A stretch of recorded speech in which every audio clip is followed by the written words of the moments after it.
made it. So this is where we're going to get. We're going to finish it off today. We've got the straps to put on. We've got some hardware, the zipper end as well here. I love it. I think it looks fantastic. Again, normally this color and everything is not my taste, although I am wearing pink today, but I think it's just absolutely adorable. I'm just loving the way that it turned out. That's the great thing about Snowdrop. It's such a versatile pattern. There's so many configurations. You can put slip pockets in the front. I've customized mine and put side pockets. All of that kind of stuff is actually going to be in my bonus videos from my Patreon account, so or my Patreon campaign. So go and check that out, and if you'd like to support me there, I'd appreciate that greatly.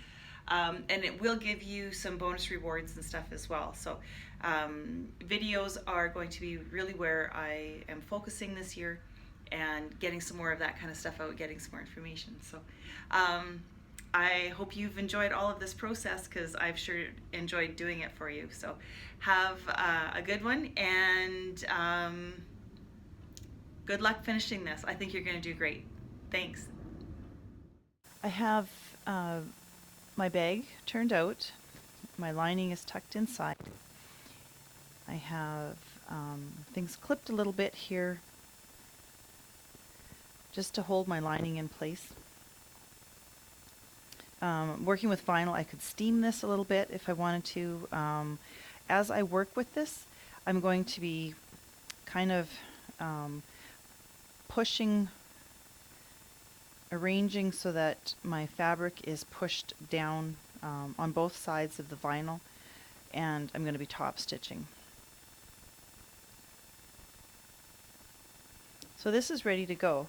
Now there's a couple of things. If you have a flatbed machine, so if you don't have an open arm on your machine, you're actually going to want to turn this all inside out.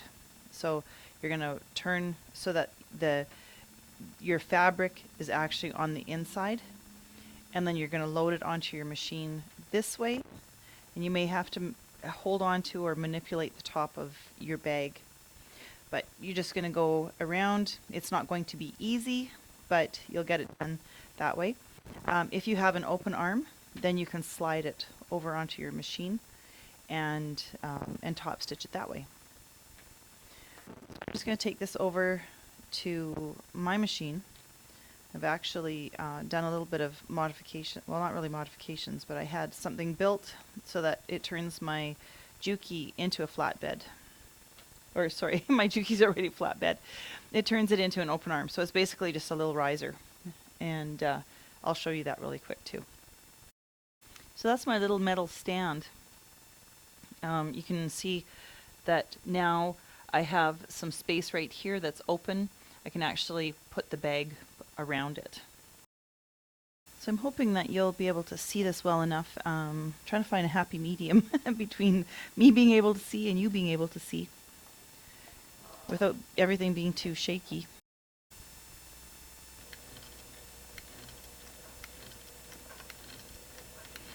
And as you can see, I didn't back stitch.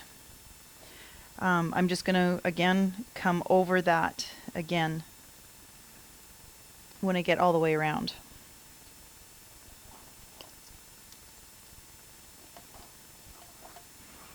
And sometimes this takes some manipulating to, you may have to reach in and under to get the lining pulled back.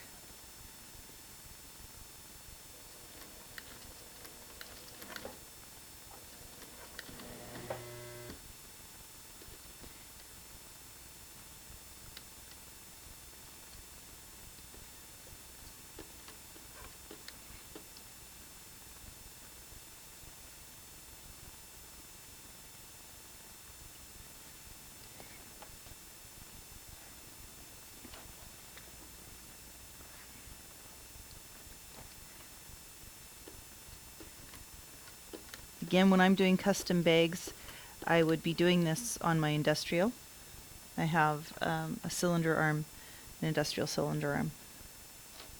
But that doesn't mean that that just makes it a whole lot easier.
What's happening here is it's stopping because my needle is hitting my plate, and I can see that it's pushing the needle over to the side, and so it's not able to go down through the hole, so it's stopping it. So what I'm doing is I'm just pulling just slightly just to move my needle over a little bit. It's because I'm going through such thicknesses. And if I have to, I just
And here I'm just reaching in and I'm pulling my lining back out of the way. I can see that it's coming out the side a bit.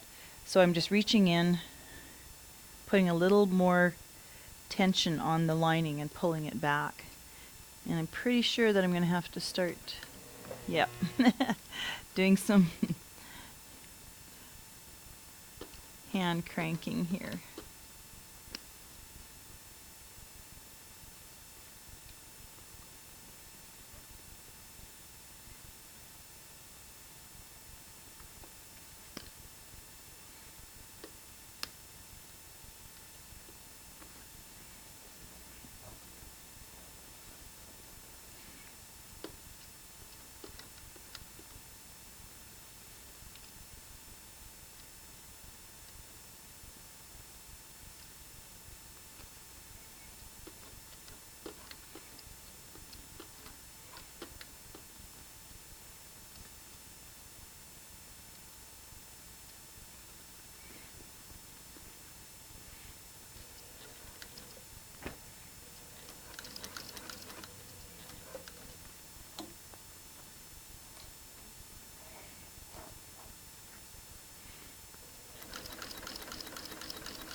I also know that for what I'm putting this poor little needle through, when I'm done, I'm going to be replacing this needle.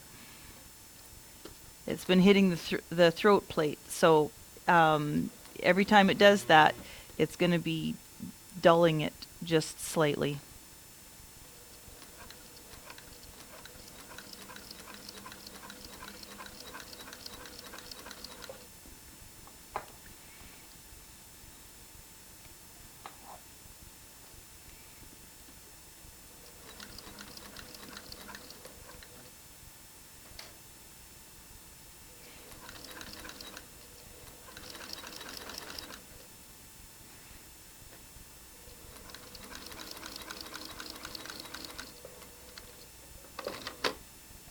And I'm done. So there's my top stitching. And it really worked quite well.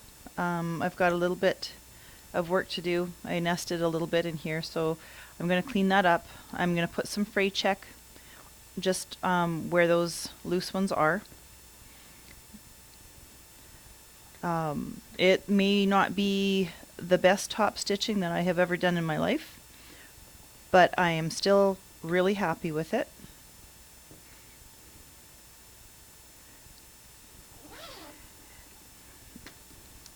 And the last things that I have to do are I'm going to work on the straps now. I'm going to put the straps on, rivet them on, and then the hardware, and to put my zipper end on. And then it will be complete. So I have marked my straps. I've marked holes. These are the shoulder straps that we prepared earlier. They're all top stitched. I've done a set of marks that I'm going to punch my holes at, and I have done them at a 1/4 inch, and then going from this edge there at 2 inches. So I've got I'm choosing to do 2 rivets. You can do whatever you want there. If you want, Celine has it in the instructions to fold it back an 1 3/4, I think it is, and that's fine too. You know, whatever you choose to do. This is where I'm comfortable with my straps, so that's what I'm going to do. So I have my holes all marked, and I'm going to punch my holes. I find it easier, more accurate to punch my holes first and then fold it over, especially with vinyl, instead of trying to fold it over and then punch through all of those layers. And I'm on this very smallest. Always use the smallest hole that that you can get away with, I guess.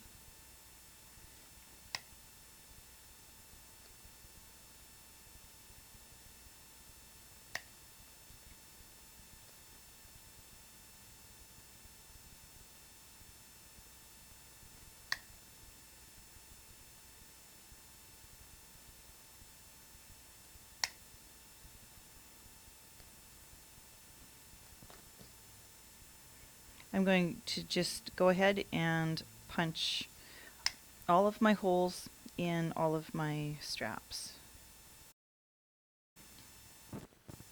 Now before we go any further, I'm going to stop and talk a little bit about rivets.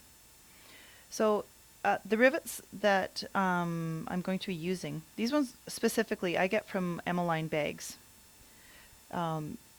These rivets in general, if you're getting them all from the same source, the post size, the width of it, so this way, is always the same.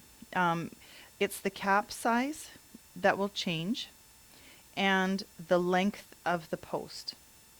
So now this one is a small, and this one is a medium. The reason why I'm bringing this up is, and sorry, I'll backtrack for a second. You can see that there's a difference in the size of the heads on these as well, of the caps. But I can use a small cap with a medium post or a medium size rivet.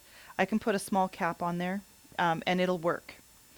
The reason I'm bringing this up is because I've kind of I backed myself into a little bit of a corner here because I've used small rivets here to put my strap connectors because I didn't really have that much thickness. I could get away with a small cap.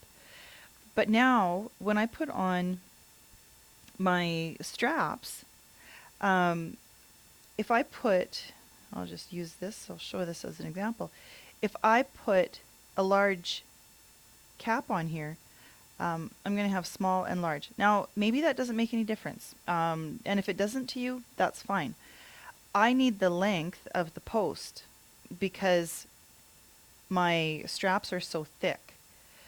So what I can do to get around that is I can use a big, or I should say a medium size, a bigger post here, and I can use a small cap.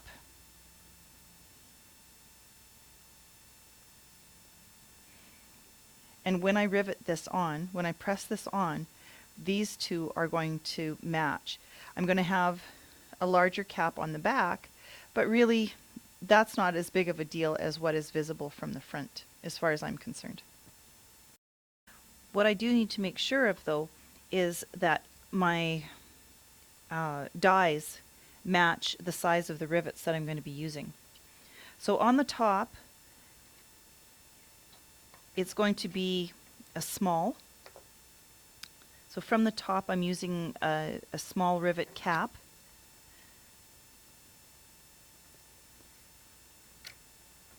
And on the bottom, I'm using a medium rivet cap.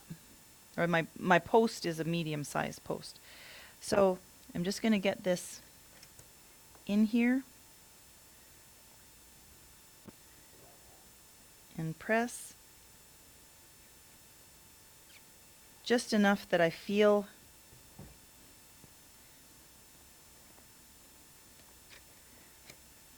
it grab.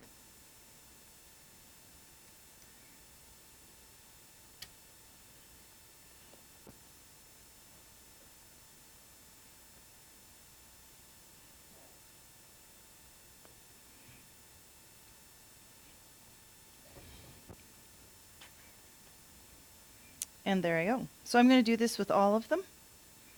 The one thing I'm going to be really careful about is that I don't get my strap twisted when I go to the other side. I need to make sure that my strap goes the right way so that I don't have this twisted and end up riveting it on the wrong way. And I'm just going to continue on with that. So now I have my handles all riveted on. This all looks good. And the last thing that I'm going to be doing is attaching I'm going to use gate rings. These D-rings that I use are really great quality. They're a little too thick though to attach the tassel caps, at least from Emmeline bags anyway, the ones that she carries. And I've started using these gate rings, and I really do quite like them. I think they add a lot to the bag. Anything that has screws,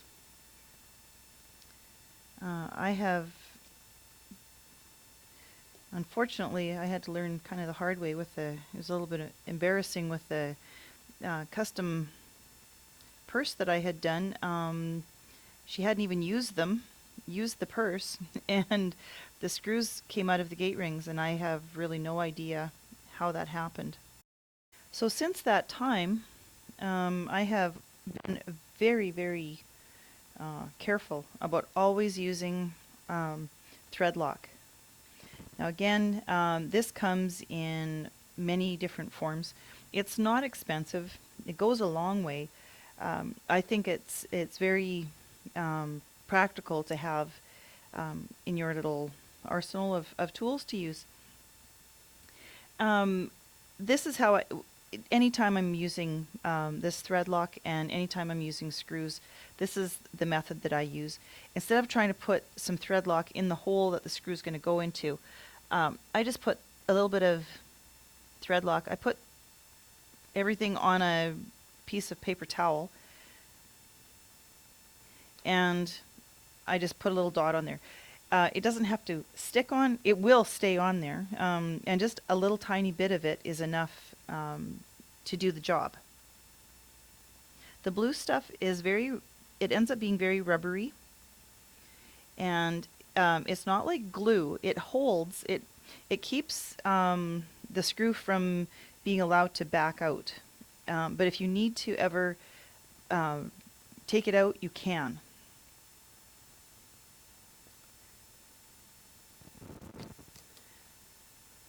And these are gate rings because they open up. That's why. So they aren't solid. So I just put one in to kind of hold my place.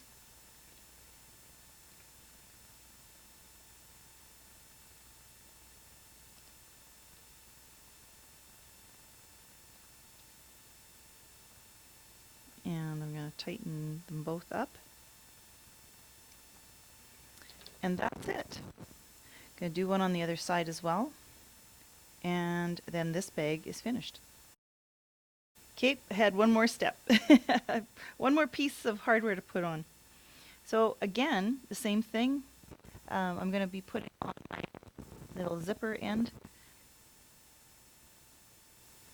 So I'm going to, that goes in with 3 screws. So I'm putting some thread lock on there. Again, this stuff, because it dries kind of rubbery, it doesn't dry hard, so you have some time. Even if it's pretty much dry, it's still, it's just kind of like a rubber coating on there.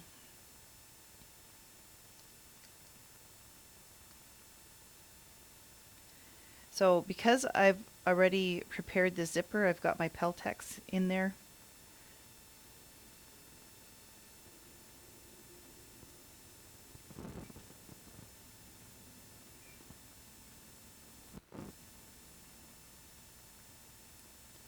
There we go. It's on, it's straight, it looks good. I'm going to flip this over and